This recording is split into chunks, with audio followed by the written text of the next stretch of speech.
సేమియా పాయసం చేసుకుంటే చాలా బాగుంటుందండి. ఇది బాడీ లోషన్, ఇది వచ్చేసి రోజ్ వాటర్. అసలు ఎన్ని తెచ్చామో, ఇది వాటర్ బాటిల్ అండి. అసలు ఎన్ని ఐటమ్స్ తెచ్చాము అసలు మేమైతే 3 బ్యాగ్స్ అయ్యాయి. ఇది కారం పొడి అండి. ఎవరైనా మన మీద కోపం వాళ్ళ మీద వచ్చిందనుకోండి, 2 స్పూన్స్ కారం వేసామనుకోండి, వాడు ఇంక దెబ్బకి అయిపోయాడు అనుకో. ఎవరి మీద ఎందుకండి, అప్పుడప్పుడు మనకు వంట చేయమన్నారు అనుకో చిరాకు వస్తుంది. ఇవి పల్లీలు అండి. పల్లీలు అంటే ఇంకా చట్నీకి వాటికి అవసరం ఉంటాయి కదండి, దాని గురించి తీసుకొచ్చాను. ఇంకా ఇది వచ్చేసి చక్కెర అండి. అదే మేము ఆ సైడ్ అయితే చీనీ అంటారండి, ఇప్పుడేమో షుగర్ అంటున్నారు కొత్తగా. కాలంతో పాటు కూడా భాష కూడా మారుతుంది కదండి మంది.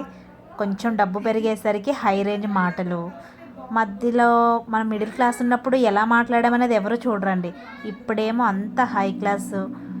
ఏమంటే వీలైతే ఇంగ్లీషు, లేకపోతే హిందీ. ఇంకా భాషతో పని ఏముందండి, ఎవరి రేంజ్ని బట్టి వాళ్ళ భాష మాటలు మార్చేస్తున్నారండి. ఇవి సగ్గుబియ్యం అండి. సగ్గుబియ్యం సేమియా సూపర్ ఉంటుందండి కాంబినేషన్. పాయసం నాకు చాలా ఇష్టం. ఇంకా ఇంకా మనకి ఇంట్లో కావాల్సిన సరుకులు అండి. ఇవి ఒక నెలకు తగ్గట్టు సరుకులేని.